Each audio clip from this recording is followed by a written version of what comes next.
Good evening, everyone. It would have been good if I had started with the microphone on this evening, but now that it is on, uh, let me just say that I'm going to begin tonight with a short video to give subscribers time to join the live stream. And we're going to be talking tonight about individuation of both individuals and nations and how that relates to the God image in Jungian psychology terms. This is the 75th, believe it or not, 75th weekly meeting of the Carl Jung Depth Psychology Reading Group. It's the second one we've done exclusively online. In the past, we have held our sessions in a local spaghetti joint, but this time, because it's more convenient for our viewers around the world, we decided to make it entirely online. And so I'm going to begin with this video, and then I will come back to you in just a few minutes. So please be patient with us, and I'll see you soon.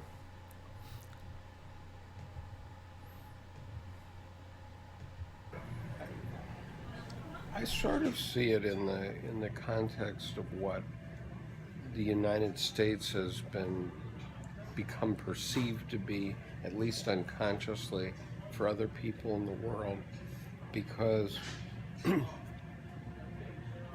what I went around the world and I kept asking people what one factor above all others um, makes the United States unique, okay, and leaving aside current politics, right?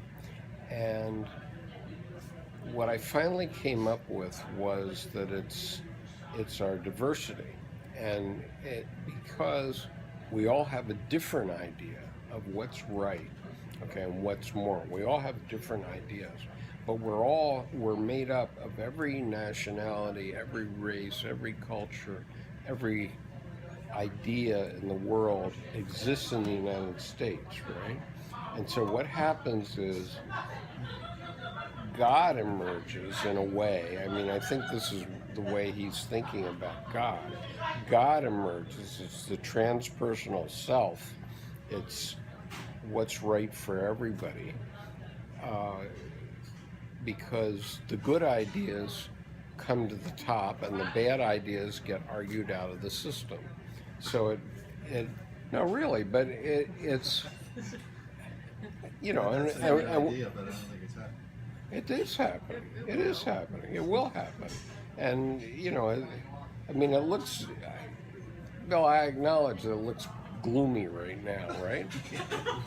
I do admit that it looks gloomy, but, no matter who you are in the 1%, you have to admit that you have to have a system that works, or, I mean, I saw an article this week where somebody in the 1% says, boy, if we don't change our attitudes, they're going to start coming at us with pitchforks. I mean, it's going to be you know, and we already saw that this week with Congressman Scalise being almost killed. I mean, I don't know if he's going to survive even his injuries.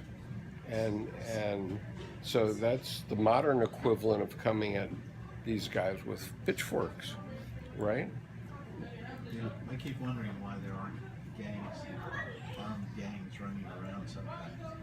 Well, there are armed gangs running around, but they don't see that the enemy isn't their other gang.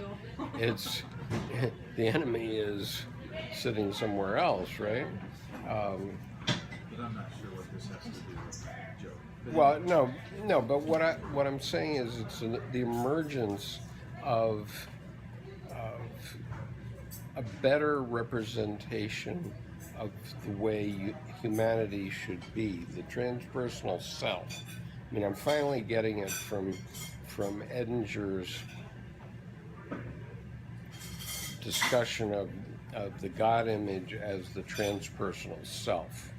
Okay, so So the United States represents the transpersonal self. It's Churchill's quote, right? Churchill's quote, Americans always get it right after trying everything else, right? Right? But the point is we try everything else. Okay? We try everything else, we find the right answer, and then we use the right answer, right? And and so his quote, I think, is Americans always get the right answer after trying everything else. But the point is that a country like Turkey or a country like Egypt or a country like Russia doesn't allow these other ideas to emerge. And so, which country has emerged as the strongest in the world? Our country has. Okay, and it's not because everything is hunky dory here. You know, it's not. And I would be the last to argue that. But what I would argue is that we have a net inflow of people from every other country in the world. You know, I don't think there's any country in the world where we have a net outflow to, even if it's New Zealand, right? Maybe, I don't know. We weren't looking for a net outflow. We were looking for our own space.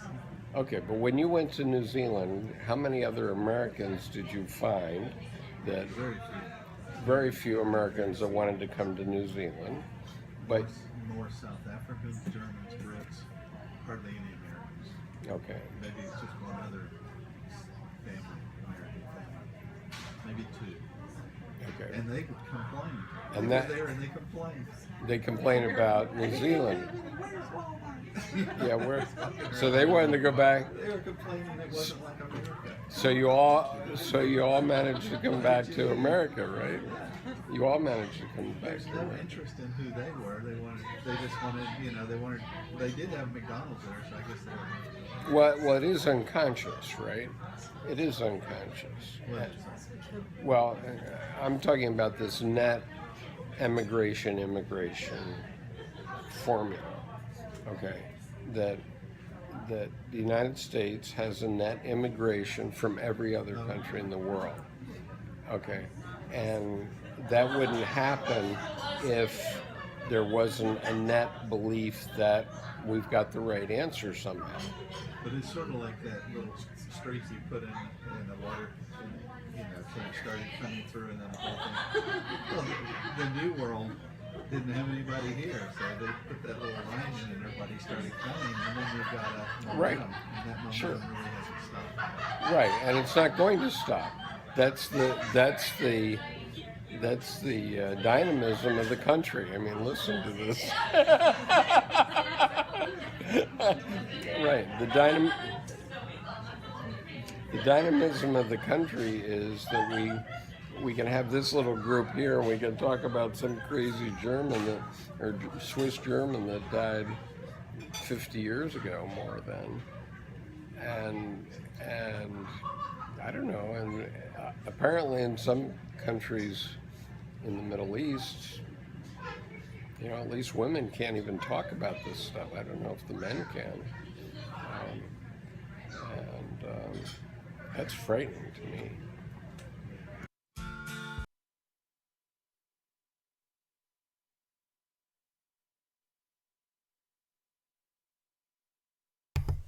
Okay, so here I am online, and I have a few things to talk about tonight. What you heard just now, if you didn't tune in late, was a video that I made at our reading group a few months ago, in which I was talking about what makes America unique and special.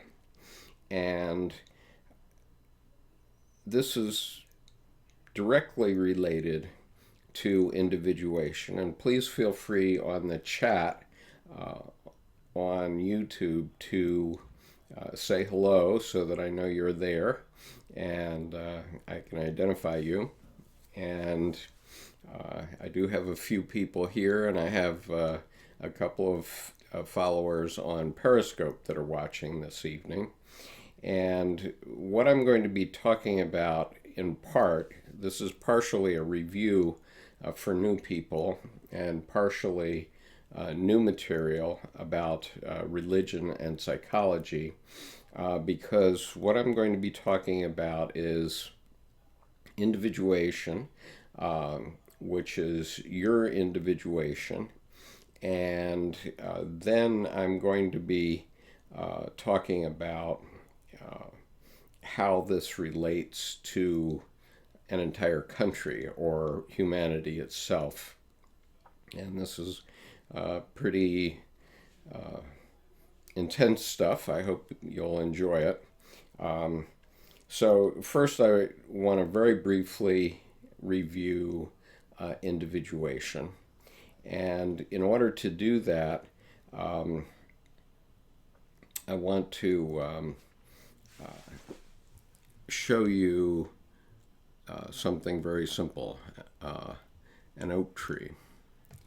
And so here's my oak tree.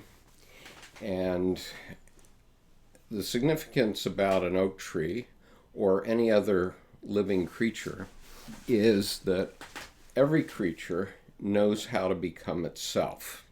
And so this oak tree, like every other oak tree, knows how to be an oak tree and knows exactly how to make its oak leaves and etc., how to make its wood so that it's very strong wood, as oak trees are. It's not balsa wood, but every oak tree is different, and so this oak tree has individuated. It has it's an oak tree, no doubt, but it has branches in a certain direction. Let's see, yeah, pointing at the oak tree. Its branches go in a certain direction, and there's almost certainly no other oak tree in the world that's exactly like this oak tree. And this would be true of every living creature in terms of its nature. So every robin will become a robin, every eagle will become an eagle, and every human being will become a human being in our own inimitable fashion. But what individuation is about is finding within ourselves what is unique to us. Now, for every other creature in the world, whether it's plant or animal, it knows how to become itself, and it automatically does. But human beings have a kind of consciousness that makes it so that we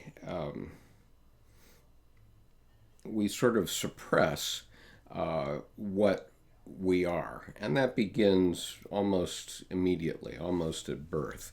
And so I have another tree to show you. Here's a bonsai tree, and the bonsai tree is also whatever variety of tree it is. This may be a bonsai oak, although I suspect it may be an evergreen. But whatever, the image, this bonsai tree knows how to become.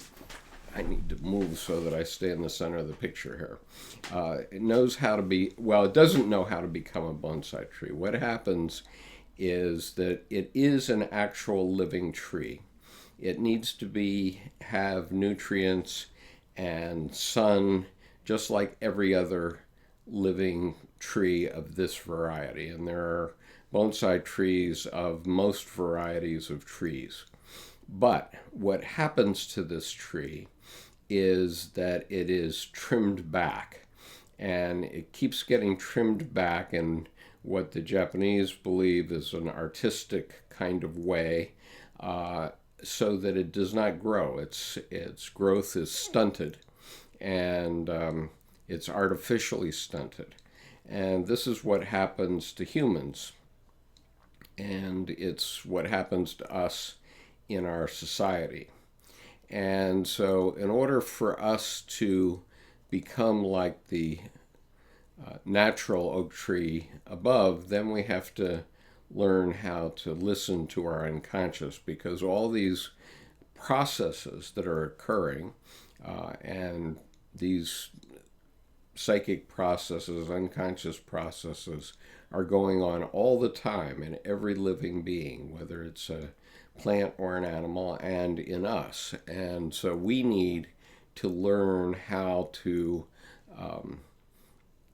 deal with that, and also how to become ourselves, because each one of us is quite unique, no doubt about that. And it isn't to say that in society there aren't appropriate stuntings. Okay, so if I give you the U.S. Marine Corps, what you see there is a platoon of U.S. Marines, and we need Marines to defend our nation. And so after they have been trained, Marines are an effective tool for the government. And this would be true of any of our armed services. And so the result, I happen to be a retired Marine, so I'm proud of putting up Marine Corps images here. But as you see, man or woman, all Marines are green, and they're all doing the same thing. Here you see a squad in the field with women involved. We've now incorporated women into our entire fighting force, and all Marine officers are first trained as infantry officers. So no matter what else we do, we know how to be a Marine. And what I haven't done is transition this so that you can see what I'm talking about. So this is one of the problems of being a one-man band, in that I have to both be my producer and hold forth for the group. And I apologize to the Periscope group for not being able to see these images. They are available on the Carl Jung Depth Psychology Reading Group live stream, which is going now. All right, so this individuation process then gets stunted for various reasons, and one reason is national defense, and this is what you see here. And let's see. But then things get very complicated, and I want to remind you that in Jungian psychology, everything is a duality. And so the yin-yang symbol is a good symbol for describing the duality, because all of these things are process, and they're always going around, and they're always changing. One side is getting bigger, one is getting smaller, and we all, in all of the opposites, there's the essence of the other side. So in every man, there's the essence of a feminine part, and in every woman, there's an essence of a masculine part. And besides that, we have many other things we've talked about in the past. But life isn't as simple as just one set of opposites. And so it starts to, very soon after we are born, it starts to get more complicated. And so the result is that we have pairs of opposites within pairs of opposites, and they're all swirling around until finally we get to this kind of a point where there's so many things going on. This is just symbolic of the many things that are going on in our psyches, and they all have their opposites, because it's only from our opposites that we have psychic energy. This is where our psychic energy comes from. Hello, how are you? Glad to have you this evening on Periscope. Too bad, too bad that my Periscope screen is directly into my tensor light, so I have to squint when I look at the Periscope group. But anyway, the point is that our psychic energy comes from the interplay of all of the pairs of opposites, and even this image doesn't cover it. There's literally thousands of them. And this is what Dr. Jung was excited about in studying alchemy later in his life, because he realized that the gold that the alchemists were searching for was actually psychological gold, not metallic gold. They knew pretty well and early that they weren't going to make actual gold. Hi, Gray, welcome. But the alchemists had been at this for a long time. But when the scientific method got going in university in about the 16th century, what happened was alchemy slowly died away. I mean, or it morphed into chemistry. Of course, in China, gunpowder had been invented perhaps 1,000 years earlier or more, and so their alchemists were doing chemistry experiments long before Western alchemists were. But by the 16th century, people were experimenting with gunpowder and different weapons, etc., etc., and so the ideas that alchemists were presenting became overrun until they were no longer represented in university. And it was Dr. Jung's unique character which made him realize that the alchemist's work was really his work, and what they were doing over 1,700 years, they actually were working at it for 1,700 years, was actually psychology, a very early version of psychology. They didn't call it that. They called it alchemy, and they didn't know exactly what they were doing. But Dr. Jung, between about, let's say, 1918 or so and 1928, started to collect books on alchemy, and he created a lexicon of alchemical symbols and words. For example, salve and coagula, he saw that term, and they were using Latin in their texts very often, or Greek, and one of the unique aspects of Dr. Jung was that he could read both Greek and Latin. And so salve and coagula means to dissolve. Salve is to dissolve, and then bring things back together, coagulate things in a different form. And so that was the sort of the basic idea of chemistry. But there were many sets of words like that in the various alchemical texts, and Dr. Jung found he ultimately created a lexicon of about 20,000 different words and phrases so that he could read the alchemical texts and understand what they were doing. And so if you read some of his later work, including books like Studies in Alchemy, and these are from the collected works, Studies in Alchemy, or um, Psychology and Alchemy, and later Mysterium Conjunctionis, um, you see that he is basically writing um,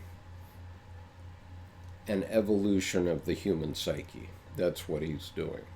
And so, in any case, going back to individuation, then we're talking about all these opposites going on in your psyche, but in individuation, we need to find what is going to be you individually.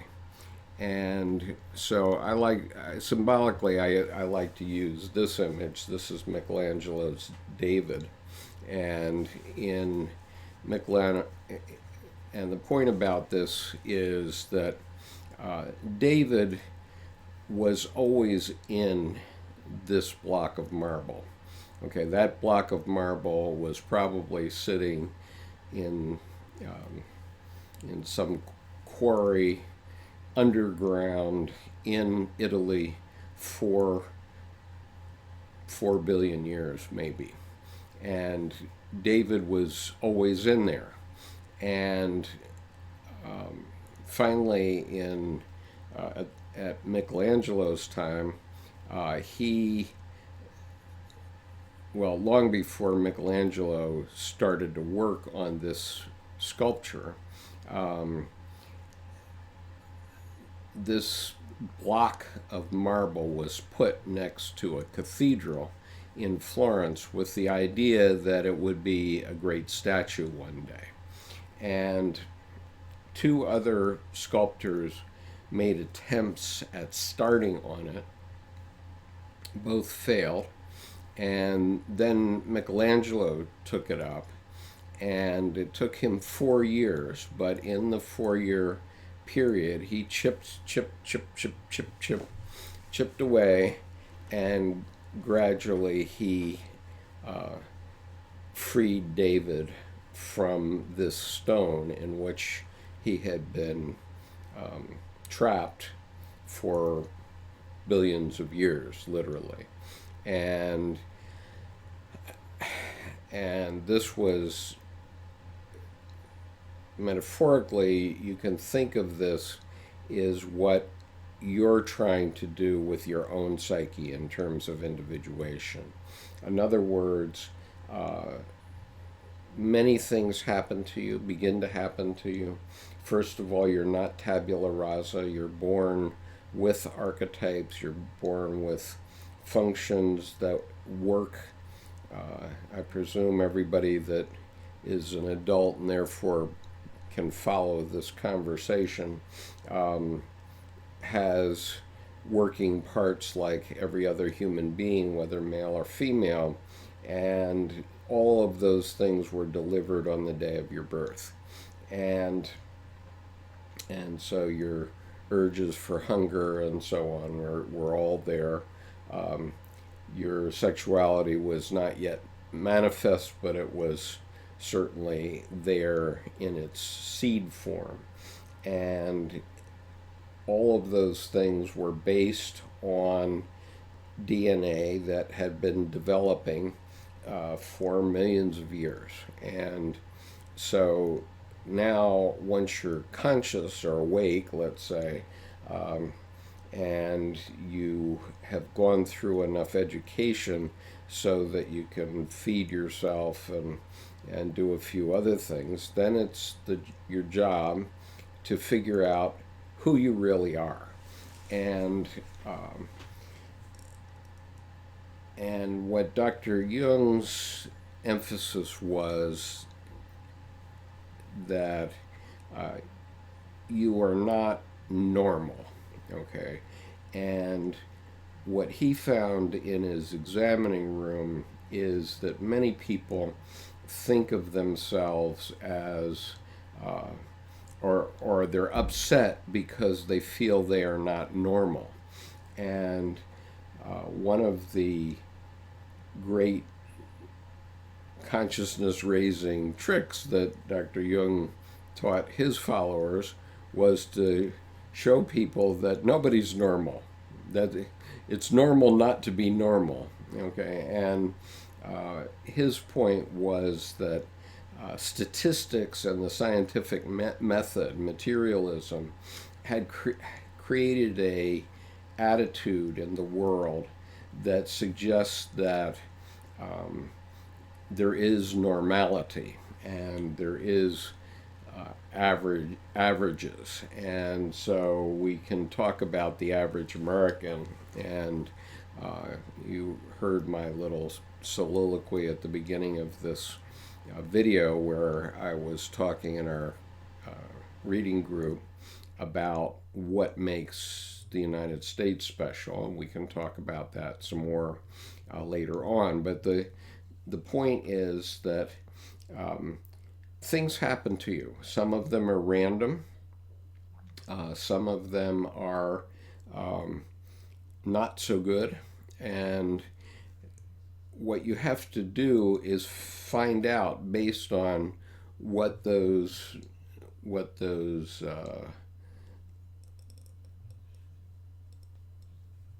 obstacles are, how you are going to live and develop yourself based on that obstacle. And one of the interesting things today, I was having a conversation with a Tibetan Buddhist monk about whether mistakes are necessary for wisdom. And I certainly believe they are. You may have heard a video of mine from a few months ago where I gave the secret of the basic question that I always ask a prospective employee, which is, what is the biggest mistake you ever made? And of course, people are very, very hesitant to admit that they've made a mistake, especially to a prospective new boss. But everybody's made mistakes, and everybody's made big mistakes.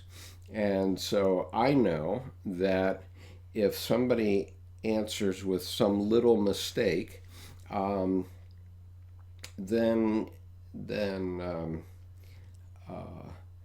I know that they're a liar, probably, and that they may not be trustworthy.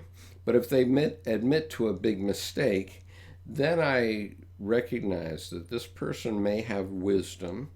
And my dictum with all employees that I ever had, including both in the United States, Japan, India, Saudi Arabia, wherever they were, my dictum has always been, if you're not making at least one mistake every day, you're not trying hard enough.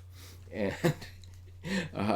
that's always been a big eye-opener for people, because they never understood quite what I meant, or whether I was serious. And I was quite serious, because as we make mistakes, we get stronger and get smarter, and we gain wisdom, and therefore our organization gets stronger. And when we don't just cut off their head because somebody's made a mistake, then number one, they're grateful that they still have a job, but they also are better employees, they're wiser employees going forward. Now, sometimes that's not perfect. And I have had to terminate a few people that were just oil and water for my organization. So I'm not saying that I was a big loving father that kept everybody aboard. That's not the case. but it was fairly rare that I would terminate an employee. Rather, I'd rather have them make a mistake, something that costs us extra money or whatever it is, because they won't do it again.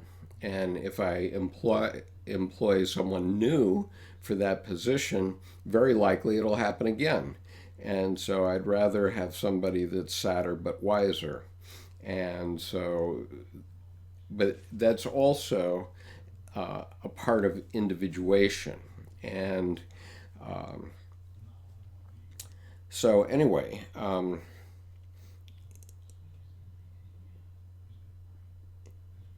when we go to individuation then, and we start talking about the oak tree, let me put the oak tree back up here.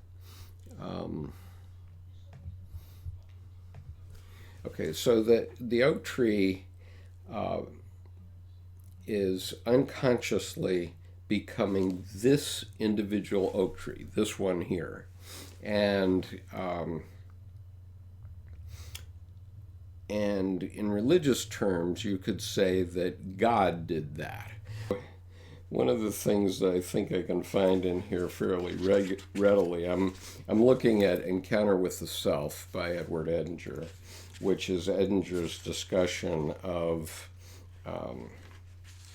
the plates by William Blake. And so I wanted to talk about today about God, or the God image. We don't have to get into a big fisticuffs with theologians about whether we're talking about the metaphysical God. At one point last summer, I got a little bit arrogant and I said, well, I don't care. I'm not a theologian and I'm not a psychologist, so I'll call it God if I want to call it God. But I think I'm persuaded by Doctors Jung and Edinger now to be a little bit less arrogant and call this the God image, which is the self. And so in terms of this oak tree, the self told this oak tree how to become exactly this specific oak tree, wherever it is in the world. I have no idea where it is in the world. I took that as a stock image. But I wanted to read Dr. Jung's quote about what God is. And he said, God is the name by which I designate all things which cross my willful path violently and recklessly, all things which upset my subjective views, plans, and intentions, and change the course of my life for better or worse. Okay, so I'm going to read it one more time because it's a big surprising statement. God is the name by which I designate all things which cross my willful path violently and recklessly, all things which upset my subjective views, plans, and intentions, and change the course of my life for better or worse. And so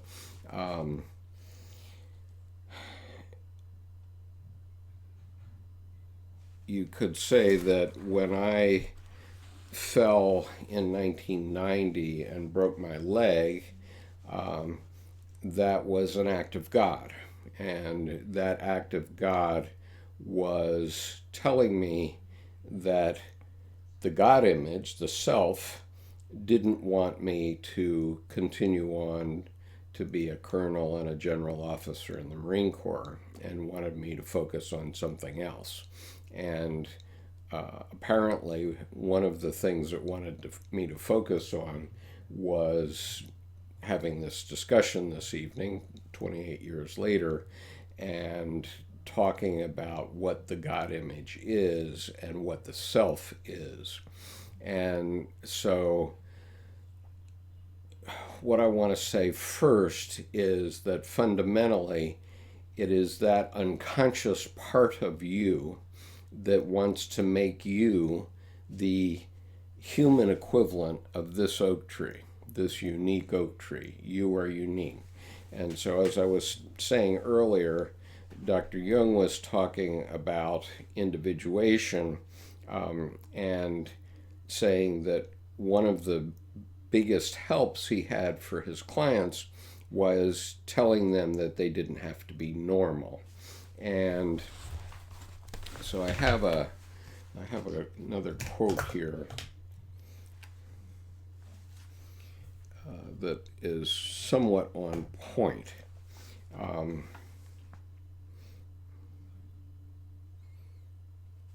And this is in Liberating the Heart by Dr. Lawrence Jaffe. And I'm on page 85 of that text. And he's quoting Jung in a letter that is in volume 2 of letters, pages 323 to 324. And what Jung says is the following: science is only concerned with the average idea of an oak, or a horse, or a man, but not with their uniqueness. From the standpoint of science, the individual is negligible, or a mere curiosity. From the subjective standpoint, however, and subjective standpoint, now we're talking about what's in you. So from your point of view, from the subjective standpoint, however, i.e., from the standpoint of the individual himself, the individual is all important, as he is the carrier of life, and his development and fulfillment are of paramount significance. It is vital for each living being to become its own intellectia, which is to become what it is to become, as this oak tree did.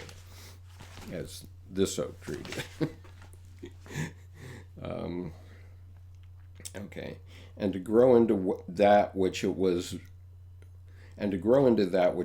from the very beginning. This very vital and indispensable need of each living being means very little or nothing from a statistical standpoint, and nobody outside can be seriously interested in the fact that Mr. X is to become a good businessman, or that Mrs. Y is to get 6 children. The individuated human being is just ordinary and therefore almost invisible. He will be all right if he can fulfill himself as he was from the beginning. He will have no need to be exaggerated, hypocritical, neurotic, or any other nuisance. He will be in modest harmony with nature. So, in other words, if you can fulfill your life in the same sense that this oak tree fulfills its life, then you'll never need to go to therapy. But if you have been trimmed back in some way, like the bonsai tree, so that you're not living the life, the natural life that you were designed to live, then you may have to visit a psychotherapist. I'm not saying that all bonsai trees want to go to therapy, but it's something like that. And so, and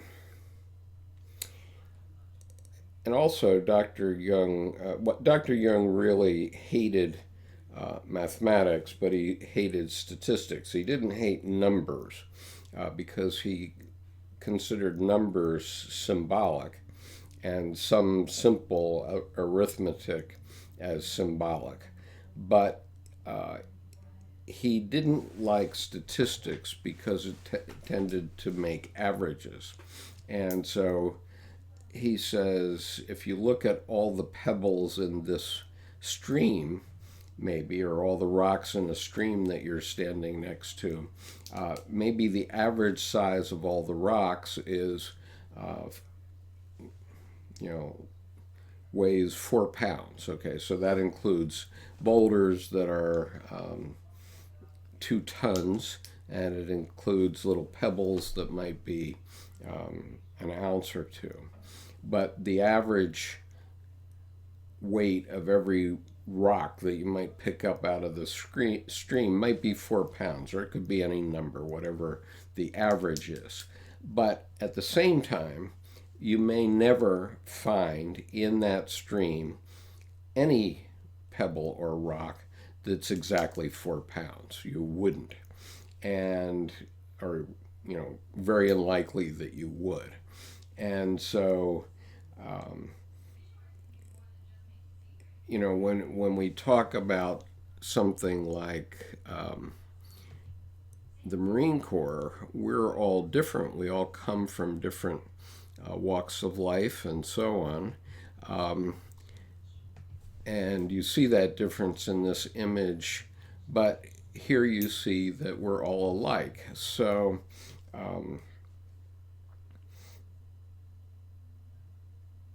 an average is kind of like a Marine, but here we're all different. You see different heights and weights of the Marines in that battle scene, but here you don't see it so much, okay, because everybody's in good physical condition. We're all more or less the same height, within a foot or so, and whether you're a man or a woman, you can wear a uniform that more or less looks like a Marine. So that's an average. And so here's an average Marine, both the guys in khaki and the guys in green, and but every one of those Marines is different, came from a different walk of life, with different parents, different genetic background, etc. And so each one is an individual. So when we're talking about individuation, that's what we're driving at, that we want to know what you are going to be.